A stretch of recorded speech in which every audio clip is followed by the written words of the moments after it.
సంగమండల కేంద్రంలోని ప్రాథమిక వ్యవసాయ సహకార సంఘంలో ధాన్యం కొనుగోలు కేంద్రాన్ని రాష్ట్ర దేవాదాయ శాఖ మంత్రి ఆనం రామనారాయణ రెడ్డి, రాష్ట్ర పౌర సరఫరాల సంస్థ డైరెక్టర్ వేమిరెడ్డి పట్టాభిరామిరెడ్డిలతో కలిసి ఘనంగా ప్రారంభించారు. ఈ కార్యక్రమానికి అధికారులు, టీడీపీ నాయకులు పెద్ద సంఖ్యలో హాజరై మంత్రికి ఘనస్వాగతం పలికారు. కేంద్రాన్ని ప్రారంభించిన అనంతరం మంత్రి ఆనం రామనారాయణ రెడ్డి అధికారుల నుంచి ధాన్యం సేకరణపై వివరాలు తెలుసుకున్నారు. ఈ సందర్భంగా మంత్రి ఆనం రామనారాయణ రెడ్డి మాట్లాడుతూ, కూటమి ప్రభుత్వ హయాంలో రెండోసారి ధాన్యం కొనుగోలు కేంద్రాల ఏర్పాటు చేస్తున్నామని తెలిపారు. రైతుల సంక్షేమమే లక్ష్యంగా నారా చంద్రబాబు నాయుడు ప్రభుత్వం పనిచేస్తుందని ఆయన పేర్కొన్నారు. ముఖ్యమంత్రి చంద్రబాబు నాయుడు, మంత్రి నాదెండ్ల మనోహర్ సారథ్యంలో రాష్ట్ర ప్రభుత్వం రైతుల అభ్యున్నతి కోసం పారదర్శకంగా చర్యలు తీసుకుంటోందన్నారు. అనంతరం రాష్ట్ర పౌర సరఫరాల శాఖ డైరెక్టర్ వేమిరెడ్డి పట్టాభిరామిరెడ్డి మాట్లాడుతూ, నెల్లూరు జిల్లాలో ధాన్యం సేకరణ ప్రక్రియను మరింత సరళతరం చేస్తూ రైతులకు ఎటువంటి ఇబ్బందులు కలగకుండా చర్యలు తీసుకుంటున్నామని తెలిపారు. మంత్రి ఆనం రామనారాయణ రెడ్డి అధికారులతో నిరంతరం సమీక్షలు నిర్వహిస్తూ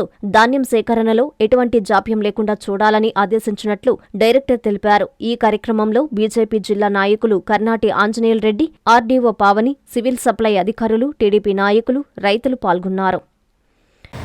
ప్రత్యేకంగా మన ప్రభుత్వం వచ్చాక రెండవసారి మనం ఈ యొక్క ధాన్యం కొనుగోలు కేంద్రాలను పెట్టడం, పోయిన సంవత్సరం ఇక్కడే ప్రారంభించాం. సాక్షాత్తు రాష్ట్ర సివిల్ సప్లైస్ శాఖ మంత్రి శ్రీ నాదెండ్ల మనోహర్ గారిని తీసుకొచ్చి వారి హస్తాలతో ప్రారంభించి మన రైతాంగానికి రైతు ప్రయోజనాల కోసం ఆనాటి ప్రభుత్వం ఇక్కడ పనిచేయలేదు. తర్వాత ప్రభుత్వం వచ్చింది. కొనుగోలు కేంద్రాలకి, ప్రాథమిక సంఘాలకి వీటికి ఉన్నటువంటి అనుసంధానం చేసి రైతులకి పిఎస్సిఎస్ఎల్ నుంచి ఏ రకమైన సహకారం అందివ్వాలి, పండించిన ధాన్యాన్ని ఏ విధంగా కొనుగోలు చేసుకోవాలి అనేటువంటి విషయంలో ఇవాళ చాలా ఖచ్చితమైనటువంటి నిర్ణయంతో రాష్ట్ర ప్రభుత్వం గౌరవ ముఖ్యమంత్రి చంద్రబాబు నాయుడు గారు నాదెండ్ల మనోహర్ గారి నాయకత్వంలో పనిచేస్తుంది అని చెప్పి నేను మీకు మనవి చేస్తాను. ఈ సంవత్సరం కొంచెం ముందుగానే ఈ సెంటర్స్ని ప్రారంభించుకోవడం జరిగింది. పోయిన సంవత్సరం ప్రారంభించే సమయంలో కొంత ఆలస్యమైందని రైతుల్లో ఆందోళన చూశారు. ఉదయం నుంచి సాయంత్రం వరకు అనేక ఫోన్ కాల్స్ అటెండ్ అయ్యేవాడిని. ఇప్పుడు కూడా అవసరానికి మించి ఫోన్ కాల్స్ వస్తుంటే మనోహర్ గారి దగ్గర కూర్చొని, మినిస్టర్ గారి దగ్గర జిల్లా అధికారుల్ని, రాష్ట్ర అధికారుల్ని అందరినీ పిలిపించి ఏ విధంగా మీరు కొనుగోలు చేస్తారు చెప్పాలి మాకు అని చెప్పి ఈ కొనుగోలు కేంద్రాల విషయం పట్టుబట్టి ఆ రోజు మినిస్టర్ గారిని ఒప్పించి ఇక్కడ కేంద్రాలు. ఇవాళ కూడా రాత్రి నిన్న అసెంబ్లీ సమావేశాలు 4 రోజులు జరుగుతూ ఉంటే ఆఖరికి నాదెండ్ల మనోహర్ గారు నాకు మంచి సన్నిహితులు. ఆయన స్పీకర్గా, నేను మంత్రిగా పనిచేశాను ఉమ్మడి ఆంధ్రప్రదేశ్లో. ఆ సాన్నిహిత్యం పెట్టుకొని రోజు ఒకసారి మా కొనుగోలు కేంద్రం ఏం చేసామని అడుగుతుంటే, ఎవరిలో అన్నా నీకు నమస్కారం పెడతా, నీ కొనుగోలు కేంద్రాలు ముందే ఓపెన్ చేస్తున్నావు, నువ్వు నన్ను వదిలే అన్నా. నెల్లూరు జిల్లాలో మొట్టమొదటి కొనుగోలు కేంద్రం ఆత్మకూరు నియోజకవర్గంలో జిల్లాలో ప్రారంభించండి అని చెప్పి ఆదేశాలు ఇస్తే జాయింట్ కలెక్టర్ గారు రాత్రి నాకు ఫోన్ చేసి, అధికారులు అందరూ ఉన్నారు, మీరు తప్పకుండా ఈ కార్యక్రమంలో పాల్గొనండి అంటే అప్పటికప్పుడు అనుకొని ఈ కార్యక్రమాన్ని మనం ఇంకా ఒక 5-6 రోజులు ఆయన పడుతుంది ధాన్యం రావడానికి, కోతలు మొదలవడానికి.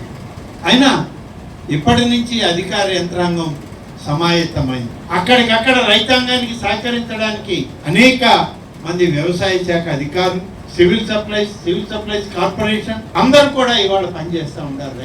రెవెన్యూ డిపార్ట్మెంట్ సహకరిస్తుంది. సివిల్ సప్లైస్ అధికారుల దగ్గర నుంచి, వ్యవసాయ శాఖ అధికారుల దగ్గర నుంచి వారికి ఇప్పటికే ఆదేశాలు ఇచ్చి ఈ విధంగా చేయాలి, ఈ విధంగా రైతాంగం యొక్క ధాన్యం కొనుగోలుని రాష్ట్ర ప్రభుత్వం ప్రతిష్టాత్మకంగా తీసుకుంటుంది, నేను చేయాలి అని చెప్పి దశ నిర్దేశించడం కూడా జరిగింది. ఇంత ముందుగా నెల్లూరు జిల్లా గురించి, ఈ ప్రొక్యూర్మెంట్ గురించి, రైతు ధాన్యం సేకరణ గురించి మన మంత్రి గారు, గౌరవనీయుల మంత్రి గారు ముందు చూపుతో ఆలోచించి ఒక కీలకమైన నిర్ణయం తీసుకోవడం జరిగింది. నెల్లూరు జిల్లా గురించి రైతులకు ఎక్కడ ఇబ్బంది జరగకుండా, ఏ స్థాయిలో ఇబ్బంది జరగకుండా ఒక ముందు చూపుతో ఈరోజు కీలకమైన నిర్ణయం తీసుకొని ఈరోజు ఇబ్బంది లేకుండా ప్యాడీ ప్రొక్యూర్మెంట్ సెంటర్లు ఎక్కువ చేయడం జరిగింది జిల్లాలో. ఎందుకంటే ప్రతి గ్రామ స్థాయిలోనూ ప్రొక్యూర్మెంట్ సెంటర్ వచ్చేటట్టు ఈరోజు నిర్ణయం జరిగిందంటే అది కేవలం ఆనం రామనాయుడు గారి సెలవు అని చెప్పి కూడా మీకు మనస్ఫూర్తిగా మనం చేసుకుంటున్నా. ఇప్పటి వరకు రైతులు తమ పంటను అమ్మడానికి దూర ప్రాంతాలకు కానీ వెళ్లాల్సి ఉండేది. రవాణా ఖర్చులు కానీ, ఆలస్యం కానీ, మధ్యవర్తుల ఇబ్బందులు కానీ ఎన్నో ఇబ్బందులు పడుతున్నారు. ఆ విధంగా కాకుండా ఈరోజు కూటమి ప్రభుత్వం ఒక అడుగు ముందుకేసి ప్రతి ఒక్కరికి రైతుకి ఇబ్బంది లేకుండా, ఏ స్థాయిలో ఇబ్బంది లేకుండా ఉండేదానికి ఈరోజు చర్యలు తీసుకోవడం, అందులో కూటమి ప్రభుత్వంలో ఒక అడుగు ముందుకేయటం కూడా మనస్ఫూర్తిగా తెలియజేసుకుంటున్నాం. ఎందుకంటే గతంలో మనం ఈ దళారీ వ్యవస్థలో కానీ ఎన్నో ఇబ్బందులు పడుతున్నాం. ఈరోజు అలా కాదు, ఒక ఫోన్ చేస్తే ఈరోజు మీ కాడికి వచ్చి ధాన్యం సేకరించి కొనుగోలు చేసే పరిస్థితి ఈరోజు ఈ ప్రభుత్వం తీసుకువచ్చిందంటే చాలా గొప్ప విషయం కూడా నేను మనవి చేస్తున్నా. ఒక అడుగు దీంట్లో ముందుకేసాం. ఈ సంవత్సరం అందులో పోయినసారి మనం ఈ ప్రొక్యూర్మెంట్ మనం మొదలుపెట్టడం జరిగింది ప్రభుత్వం వచ్చే మొదటి సంవత్సరంలోనే. ఇది రెండోసారి మనకి ప్రధానంగా ఈ సీజను. అందులో సంఘంకి మరిపాటు నుంచి మనకి 10వ తేదీకే మనకు ధాన్యం కొనుగోలు ప్రక్రియ స్టార్ట్ అవుతుంది అని కూడా రైతులు చెప్పడం జరిగింది. అది ఆలోచించుకొని ఎన్ని ఇబ్బందులు ఉన్నా, అసెంబ్లీ జరుగుతున్నా రామనారాయణ గారు ఇక్కడ అధికారులతో మాట్లాడి ఈ 2-3 రోజుల్లోనే ఒక కీలకమైన నిర్ణయం తీసుకోవడం, ఈ ప్రక్రియ మొదలు పెట్టడం కూడా జరిగింది. ఆయన హృదయపూర్వక అందరి తరఫున నేను ధన్యవాదాలు తెలియజేసుకుంటున్నా. అంతేకాదు మీరు కూడా ఈరోజు ఫోన్ చేసి ఇప్పుడు పీపీసీలు ఉన్నాయి, పిఎస్సిసిలు ఉన్నాయి, అగ్రికల్చర్ ప్రైమరీ అగ్రికల్చర్ సొసైటీలు. వాళ్ళకి ఇన్ఫర్మేషన్ ఇచ్చినా వాళ్ళు మీ కొనుగోలు మీ ధాన్యం కాడికి వచ్చి సేకరించి మీకు అక్కడి నుంచే ధాన్యం కొనుగోలు చేసే ప్రక్రియ మొదలవుతుందని కూడా చెప్తున్నా. ఎక్కడికైనా ఇబ్బందులు ఉన్నా ఇమీడియట్గా అగ్రికల్చర్ ఆఫీసర్లు కానీ, అగ్రికల్చర్ డిపార్ట్మెంటు, అదేవిధంగా సివిల్ సప్లైస్ డిపార్ట్మెంటు, ఈ కోఆపరేటివ్ డిపార్ట్మెంట్ పూర్తిగా మీకు అందుబాటులో ఉంటుందని కూడా మనవి చేస్తూ, నేను కూడా మీకు ఎప్పుడు ఇబ్బంది అయినా అందుబాటులో ఉంటాను. నా ఫోన్ నెంబర్ కూడా మీకు తెలియజేస్తున్నా 9703333333. మీరు ఏ నిమిషమైనా ఏ స్థాయిలో ఇబ్బంది ఉన్నా నాకు తెలియజేయాల్సిన మనస్ఫూర్తిగా కోరుకుంటూ మరొకసారి మీ అందరికీ కలుసుకునే భాగ్యం కల్పించినందుకు ధన్యవాదాలు తెలియజేస్తున్నాను.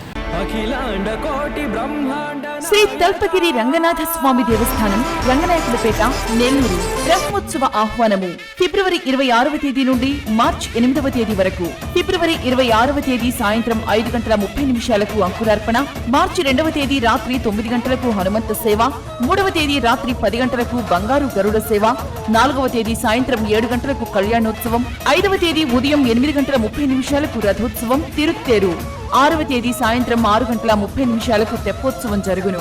కావున భక్తులెల్లరూ విచ్చేసి శ్రీ స్వామివారిని దర్శించి తరించగలరని కోరుచున్నాము. దేవస్థానం అభివృద్ధికి సహాయ సహకారాలు అందిస్తున్న రాష్ట్ర పురపాలక శాఖ మంత్రివర్యులు గౌరవనీయులు శ్రీ పొంగూరు నారాయణ గారికి, రాష్ట్ర దేవాదాయ శాఖ మంత్రివర్యులు గౌరవనీయులు శ్రీ ఆనం రామనారాయణ రెడ్డి గారికి, లోక్సభ సభ్యులు గౌరవనీయులు శ్రీ వేమిరెడ్డి ప్రభాకర్ రెడ్డి గారికి కృతజ్ఞతలు. ఇట్లు ఆళ్ల శ్రీనివాసరెడ్డి, కార్యనిర్వహణ అధికారి.